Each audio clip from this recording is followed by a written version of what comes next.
Ku danna subscribe sannan ku danna alamar ƙararrawa domin samun sababbin shirye-shiryenmu da zaran mun ɗaura.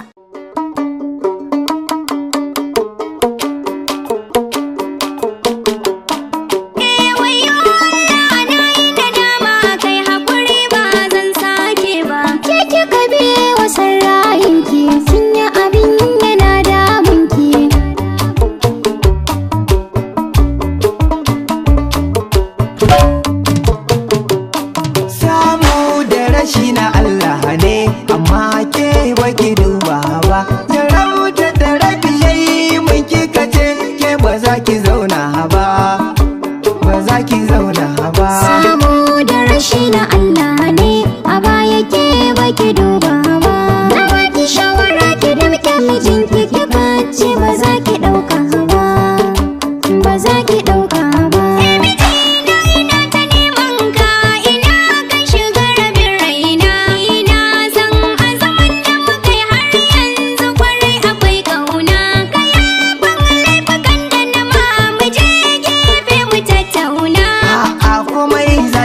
Ke faɗa amma anan ba za ni motsa ba, ba za ni motsa ba, ba za ni motsa ba. Samu da rashi na Allah ne a baya ni ban duba ba, ka taimaka ka mai da ni ɗaki na kuskure ba za ni kara ba.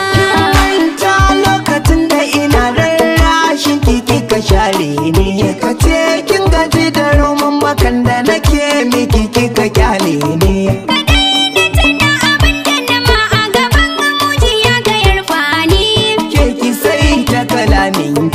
Akan ta ba abin da ba zan ba, ba abin da ba zan ba. Samu da rashi na Allah ne a baya ke baki duba ba, na baki shawara ki damke mijinki ki bace ba za ki dauka ba. Ita yar halaka ce a bar suna, ta auren da talauci na, ta jura akwai da babu na, kika guje ni ita ta zauna, ta nuna dukkanin ƙauna, ta share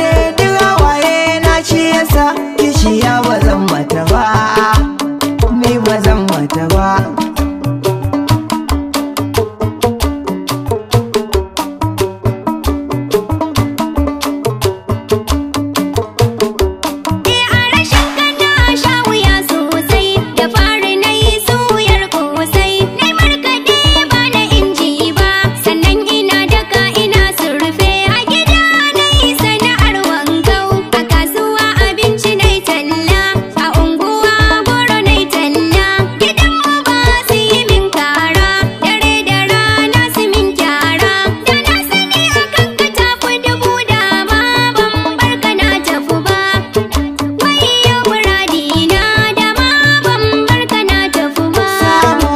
Rashi na Allah ne amma ke baki duba ba, jarauta da rabi yayi mun kika ce ke ba za ki zauna ba. Mai gida ya kai abin da ta matan da ta gyara duka halinta, Allah yana son mai afuwa idan kana so ka mai da mata.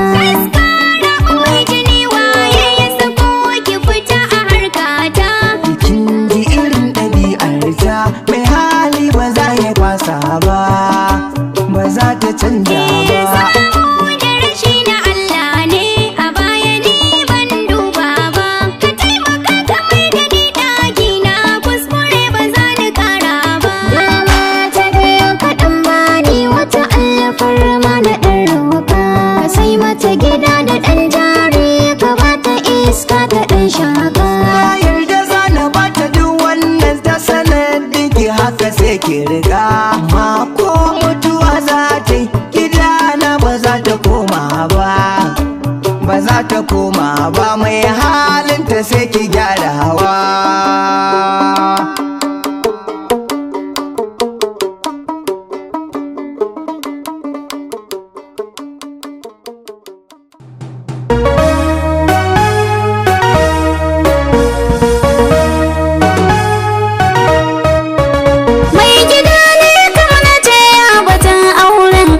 Babu fashi kin gama gobe kaya za